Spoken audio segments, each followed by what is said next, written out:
You guys, early morning mushroom hike over at Roscoe's house. Doing a little roaming with Roscoe here. We're going to start down the line of this rock wall here. See what it is we run across. There's a few interesting features here. But anyway, if you guys are new to my channel here, give me a like and subscribe.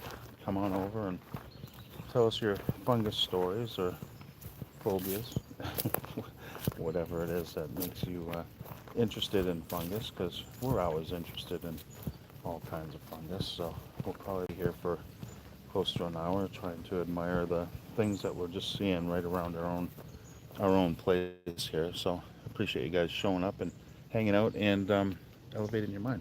So without further ado, let's get ourselves out on the trail, so to speak. We'll be doing another walk later, but looking at a amanita here. So let's take a look. Little amanita species here, and you can see the leftover of the annulus on this guy here, and very distinct shape. This one has radial lined margin. Not sure exactly what we're calling that one. Here we go. You can tell what this is from a little ways away because rustlers are known to break apart, and that's just a part of their morphology, is that their cell structure has them breaking apart like that. So not sure what it would have been. Oh, this one's pretty neat. It's kind of dried out here. Let's take a look at this little guy right here. I believe this is an ionocybe. I forget what we called that one, but let's take a look at this. Take a smell, because ooh,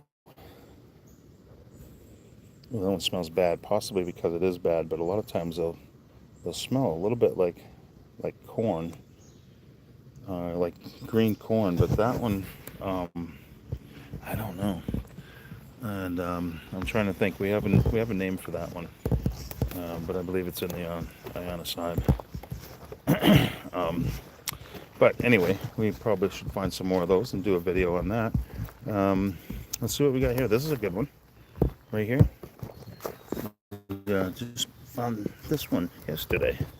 A couple different videos on this little guy right here. I believe this one is Boletus. Yeah, it's hard to tell, but I'm pretty sure those are going to come out to be these Cantarellus minor. Yeah, they're the smallest chanterelle. They look just like them. We did find a fairly good size one the other day, but they're very tiny. I don't think you're going to forage those. Oh, here's something cool. I'm not sure what these guys are. Look at this.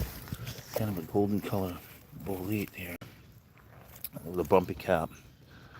So let's grab this guy here. See what we have. Oh, look at that.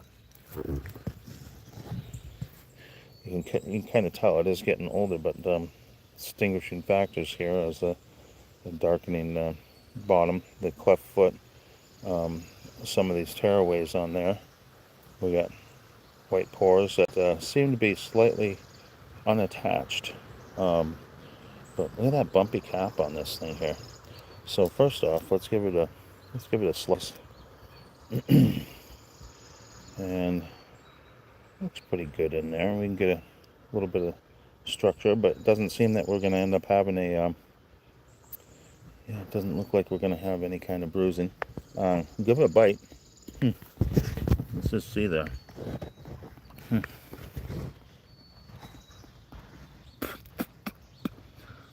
It's fairly pleasant. I might take that back. I don't know. It definitely tastes bolete. It's definitely a bolete tasting mushroom, but no distinctive things. It's kind of strange, almost a mold along this thing here. Couple of rustlers hanging out here. We'll run into some rustlers in a minute, you guys, because, well, my yard is full of them. I don't know if it was just that way or because of me bringing so many mushrooms home, but anyways, we'll take a little walk here through the woods. We'll just see what we can find. So we're definitely coming up to some rustlers here. But anyway, excuse me there. We'll take a little walk through the side of my stone wall here. See what it is we can find. There's always something. Oh, we found a kitty. How you doing, kitty? My little Michael kitty. But look at this. Look at this right here. Hopefully you can. Oh, TikTok always gets weird when I move my phone around. But yeah, look at that. Some of these little coral funguses here in the wash. I'm not exactly too sure. What we call those. But I seem to think Romaria is somewhere in that line there. But anyways, let's keep moving on. Take a look around because there's always something to find in the grass here. I know we had a lot of lawnmower mushrooms, and oh, right here. What do we got here? Some amanita. I believe these ones we were talking about are the Flavoconia that have been parasitized by a mold, and so it turns into something fairly unrecognizable. But look at that. That's a pretty thing right there, huh? And I think that might be one of these guys right here. We've got a couple of these popping up right here, and these actually are the flavorubescens. They're the yellow yellow amanitas that stain red. So we're gonna end up seeing Amanita rubescens back here, I'm pretty sure. What is this guy here? Oh yeah, so here's one right here that for some reason has been disturbed. We don't necessarily see any of the, well, maybe we see the redding right here, but they're an extraordinary beautiful mushroom because of the colors in there, but apparently they like it around here, so I'm not sure if they're attached to one of the trees over here, but it must be one of these trees. It's an ash tree that is closest, but it doesn't always mean that that's where you're going to find them. It doesn't necessarily mean that the closest tree is their friend, because the roots go plenty of places, and well, mushrooms go plenty of places. So right here we've actually got some rustlers. We just talked about the rustlers and how they're brittle mushrooms, but let's pick this guy right here and see, and talk about that. Because these guys here, I call them in the pectinoides part of the rustlers, but they're a beautiful mushroom. And the thing is with these light brown rustlers, and they're everywhere, we're going to walk across a whole patch of these, is these ones smell, this one in particular smells like bleach, really bad. But some of these brown ones, they smell like maraschino cherries soaked in bleach, or at least the appearance of maraschino cherries. But you can see right here the amount of these pectinoide type mushrooms, the light brown ones, are all along this area, right in this wash area. So we're going to walk kind of up this way. It's a slight downhill, but it's where the water does come down. So lots of these, and you can see the white spore prints, you know, as they cast off their spores here. But we had talked about some people wanting to eradicate these from their yard, and pretty much you can't. You know, you can keep plucking them if you don't like the sight of them.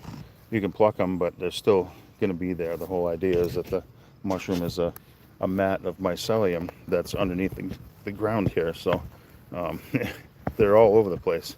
Yeah, they're embedded in your yard. There's definitely, you know, they're definitely part of the furniture here. Oh, look at this over here. Are these the same ones? No. All right, so these ones, these here, like I say, the rustlers are kind of tough, and I don't know all the ones, but we're gonna do more examination on this one because look at that. That's a beauty, and it's got a little bit of viscid surface here. But let's give that one a sniff. Okay, so this one this almost reminds me about being in like the YMCA. You know how the smell of the pool chlorine, but there is this hint of cherry on this one, and some of them are really cool. I mean, you almost don't want to sniff it, but you want to sniff it because it's so much fun. But anyway, all right, let's go see. Yeah, but anyway, you got to sniff your mushrooms. You got to bite them. You know, the taste test is a test, but those ones right there, yeah, a little bit darker in color, and I believe that these are a slightly different variety. That's a big one right there. That's one of the largest largest one in that group that we've run across. Obviously, you're not going to want to eat them. Well, I mean, I don't believe they're edible, but I don't think you'd want something like that. But we also have these red rustlers coming up. A couple different red rustlers, and I mentioned to someone yesterday that there's probably 500 different types of red rustlers. So we're going to, at the risk of being problematic here, if you're into that, you found a patch of these and like, man, there's just too many to turn away. Bite it, yeah, give it a little nibble, and it turns around. That's what we do. We go bite on it, give it a little nibble, get it in the front of your mouth here. Wait a few minutes, and if it doesn't burn your face off, you're in darn good shape. There you go. You got some food. I don't know. I've never contemplated doing that. But anyhow, we do have red rustlers here, quite a few of them, and we got this little item right here. We got something showing up right here. You know, I'll bet you any money that this one is a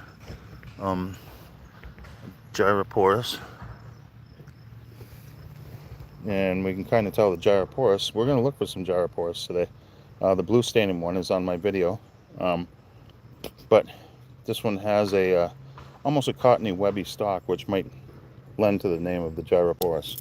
So anyway, let's take a little look. If we're finding these, we're going to find some beautiful coloration on these. I believe they used to be called the castaneda. But nowadays, I think we call these ones a borealis. But there it is, beautiful white mushroom here.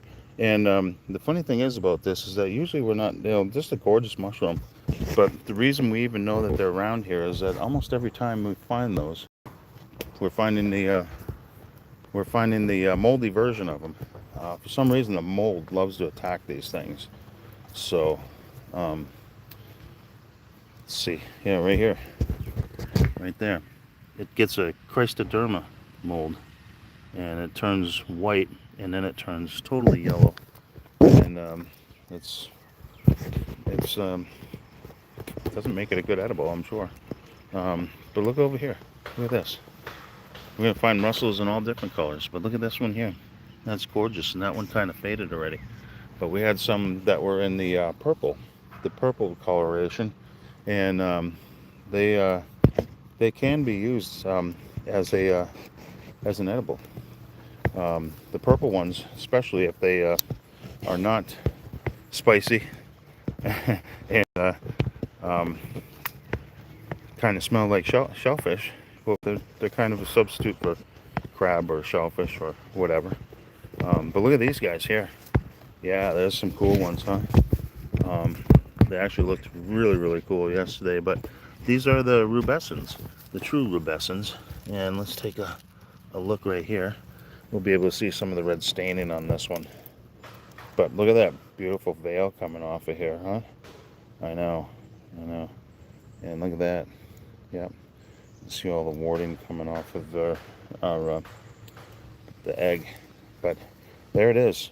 I mean, right there. It's like a true, if you're going to be like, hey, what does an amanita look like? Boom. Right there. Now you know. So, the rustlers are multicolored and they break apart.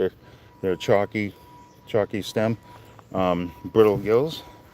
Amanitas are usually a bulbous base with a plain, flat top has the annulus most times, not all the time, and free gills. Yep, white gills. But there it is. We can kind of see what's going on with this guy. And these come up in extraordinary numbers sometimes. And we'll be talking a little bit more about them because they get attacked by mold too. And I have a video the other day actually. But I've got another one coming up from our walk on 4th of July weekend last year. All right, take a look around in the woods here. Right here, we always got something to look at. Oh boy, yeah, look at this guy. Some turkey tail. That looks like a really nice turkey tail too, doesn't it? Let's just double check to make sure that we're talking turkey, because that's beautiful. Look at that. Oh, look at that, it's gorgeous. Oh my, that is beautiful. Look at that. Wow. All right, well, this is going to be a nice little place to get some beautiful looking pictures and some medicinal turkey. Fresh medicinal. We do have turkey tails back at home, but something like that's awesome. Yeah. But what else we got here? We got another animator. This one's in the grisette family. Let's just take a look because I'll have a video coming up on this one too. But look at that, the tawny grisette, and it comes out of this vulvated sac right here. So this is a grisette. It doesn't have the annulus like we were just talking about right there, but very common. We get them in a couple different colors, but the tawny grisette, the Latin actually translates into fox, because it has like a fox color. So what do we got here? I'm quite sure what this guy is, but we're gonna take a look. So I think we got a little bolete right here. We got another one coming up right behind it. So let's take a look at this guy. See? Oh no, nope. That's actually a gilled mushroom right here. So let's take a look. I'm trying to think. That's probably a rustler, but it doesn't seem that way.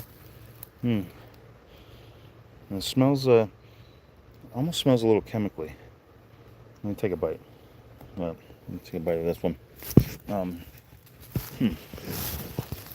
right. Nothing really. You know, it almost tastes like a prunulus. I'm pretty sure it's not. But anyway, look at that. We got it almost splitting away from itself right here. That's pretty neat, huh?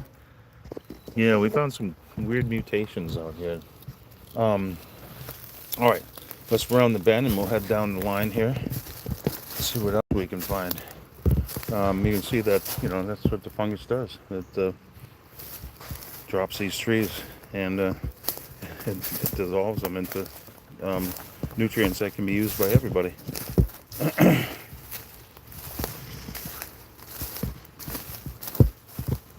All right, we got some oak wasp gall nests.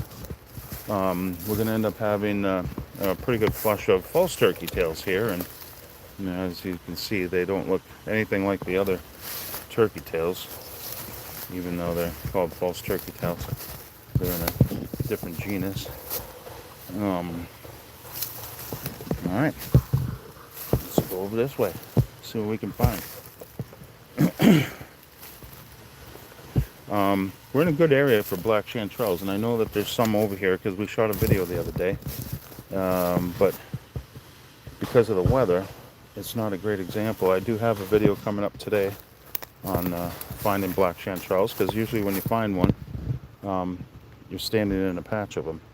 So anyways, let's go see if we can see what's happening with that. What else we got out here? It's coming alive, guys. We're finally into mushroom season here, and we got that poor soul right there, which used to be a platypus mushroom, a fairly large mushroom. We're coming over to the place where we had our, yeah, right over here. We have what I was calling the golden waxy cap, but you can see how troubled they are right here. But right next to them is black chanterelles right here. So that one's a little bit old, and they do have like a pink spore print here. So, but that's what they're kind of look like, and that's why they're hard to see right there. But once we find a patch of them, I'll show you a little bit more. I've got that video coming up, like I said, coming up soon for you. All right, let's keep marching through the woods here. We had a log that was covered full of coral fungus, and of course in this heat, not so much. There they are. Yeah, they're pretty well dried up. We'll see. We'll probably have another flush of them coming up very soon.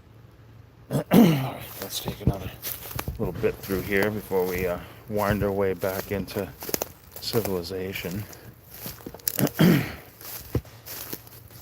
But yeah, it's almost that time of year, guys, so you'll probably be finding some of the stuff at your place, and we'd love to know kind of what's popping off in the same latitudes, or when it's coming to town. I mean, if it's a little bit lower than us. We're here in southern New Hampshire, and we do Beyond Fungi here on all platforms. So if you want to give me a follow, come on over and join the crowd here. We always stay curious, find stuff, and hang loose, be cool, but an unassuming place where you can come and talk fungus and find stuff, and we'll figure it out together. So but we're a little high up here on the hill, so we're not having the best weather for mushrooms. But there's our triple crown coral fungus that's just about done. Yeah, that one, another dried up one. We'll see. We might get some more rain here, but we've had 90-degree days here, so it's been not a lot of new activity. And the stuff that did come out kind of got stunted, so we'll find ourselves into a deeper ravine or a different place where we can come up with something that's a little more interesting. But there's always something to find out in the woods. A lot of times we'll find something we weren't looking for or didn't expect, or some sort of traces of animals or stuff like that. But anyway, this is what it looks like here in the woods of Manchester, New Hampshire, while we get started on our day here, July 3rd. So wishing you guys a great holiday weekend. But we'll try to go find more stuff. Right here we have a horseshoe fungus. Yeah, a really old one. And if you guys find one of these, you can this stuff here is very tinderous. You can actually, the name Fomitopsis fomes refers to this one being a fire starter. And if you know the legend of Utsi, well, he had one of these that he carried fire in that. Yeah. So and anyway, the pithy stuff here. It's also known as being a biotextile because you can make stuff out of the mycelium of that, and the skin. So a useful product in the modern age. But birch trees are where we can find stuff. So if you haven't been with us, a lot of times it's the standing birch that you're going to find most of the year round. So we'll see if we can't find some of those on our next hike.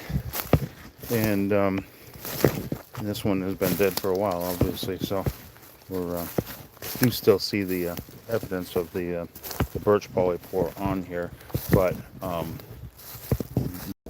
no live specimens. That was a big one right there. This guy was a rather large specimen at one point. But another one, both of those birch mushrooms were carried by the let's see, the Iceman. For several reasons. Mushrooms are integrated into our life for all kinds of things. So Take another look around at some of the disturbed area. Sometimes that's where things pop up. But we're finding a lot of stuff on branches and stumps and things this time of year, so that's really where we're going to have to probably concentrate. That and our drainage ditches. There's a little tiny thing right here, and I'm not exactly too sure what this is, but this is probably in the Genopolis family.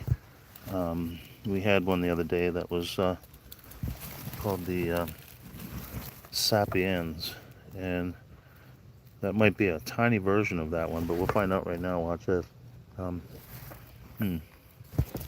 Just took that little bite out of that.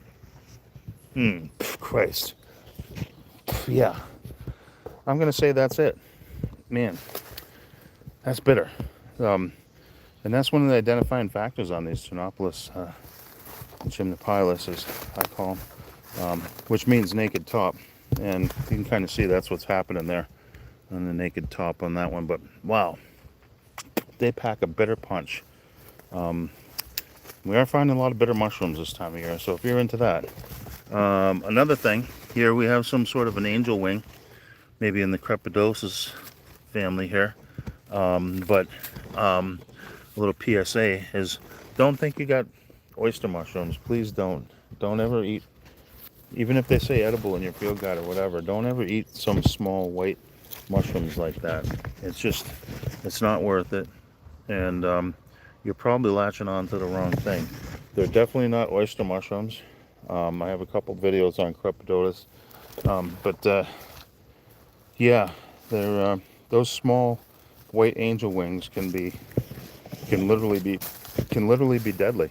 I mean, one of the most underrated deadly mushrooms out there, and of course people are always like, oh, it's, oyster mushrooms, it's real easy. Oyster mushrooms have some features you have to know about. And I always caution people, never harvest any oyster mushroom that's smaller than 3 inches around. So, oh, look at that. Twins. You kind of see, this is kind of what we call hygrophony here, where you end up having a color change due to a moisture difference. So that's actually drying out, and one was behind the leaf and one wasn't. And of course this one here, and as we talk about with the russulas, they have a distinct shape. They're always colorful. They have brittle gills, and they break like real easy. Chalky stem, russula, and it's up to you. If you think there's enough in there to do the homework, to eat, go right ahead. But we might try pickling them this year. Yeah, I think that may solve some of the problems, but we have so many russulas that we want to see what we can do with them, because they are well respected in Europe and Russia. So very interesting there as far as the culinary part of it. But sometimes, if you have a whole woods full of russula, well, what are you going to do about it? Look at this guy right here. What do we got? Well, let's see, because I'm almost guessing that we have like an olive spore print or brown spore print that's coming over the top. We've got a cracked cap, and not growing on wood? No, not growing on wood that we know of. An off-centered cap right here. And kind of a squirrely stipe. Let's take a look, because this one's kind of got a pillowy top there. But let's just take a look at this guy here. We'll get down the line. It's been buggy, yeah, pretty buggy, but we still want to take a bite and see, because again, that one looks like it might be in the Tylopilus one, and the Tylopilus, there's a couple of bitter ones.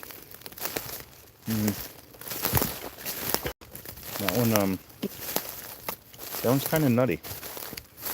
Not bad, but there is some bitter tones in that one, so I think it's probably in the Tylopilus family. Yeah, I'm gonna say it is. Yeah, that's a bitter bolete of some sort. And most of the time, I mean, they're considered edible. It's just they're super, super bitter. You don't have a taste for that. Look at these guys.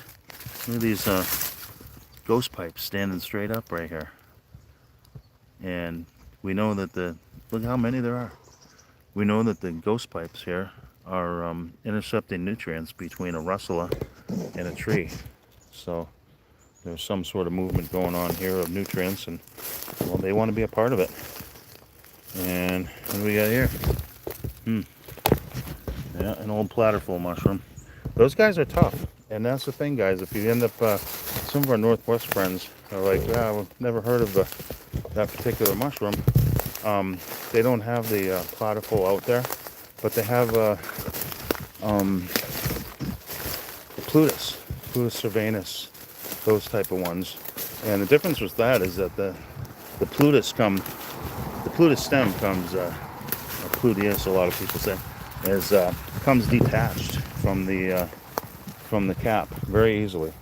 So anyway, let's come back up our rock wall here and get ready to close up shop. I appreciate you guys hanging out, taking a little walk, staying curious, finding stuff. You know, it has been a stretch of 90-degree days. So, oh, what do we got here? Huh. Wow, that's crazy, you guys. Look at that. Look at that. That is crazy. This is actually a king bolete that suffered from the heat. Look at that. Unbelievable. Huh. Well, that's what I say about being in the washout area, but look at that. I mean, if the stipe was still good, we'd probably even take that. But you can see some of the reticulation on here. It's not as prominent as we'd like, but got the classic bolete cap. Son of a gun. Well, we'll look for those on the next rain. All right. Huh. Well, that's different, huh? We did find a couple of mutants. Oh, here's one right here. Look at this, you guys. Look at that. A little baby bolete coming out. Aren't you cute? Yeah, but life is tenacious, and I'll tell you what. Fungus is even more tenacious than that. So they've been around here for millions and millions of years. I should say billions of years, right? They were the first living organism, and then they ended up transferring the rest of the life onto land. They actually were around before their hosts were around. But anyway, we're gonna pack this baby in, and I appreciate you guys coming along for a little walk around the yard. We did find a couple different types of amanitas, russulas, boletes, and had a general good time just kind of hunting and searching. We're hoping that with the next bit of rain here, we're going to end up having more of the chanterelles and the boletes, the king boletes. Found a lot of kings lately. So anyway, we'll wrap it up with our black staining polypore from yesterday's video. And not black so much, but there it is. You can see that almost automatically. And some little tiny chanterelles. We know if the little tiny ones are out, then probably the other ones are out. But there it is, guys, and here we go. Thanks for doing a little roaming with Roscoe here while we're satisfying our fungal diversity itch. And I appreciate you guys coming along and spending just a little bit of time here getting bug bitten in our woods of Manchester, New Hampshire.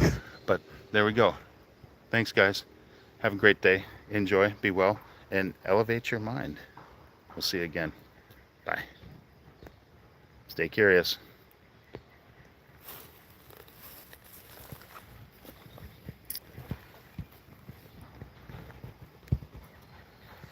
We ended.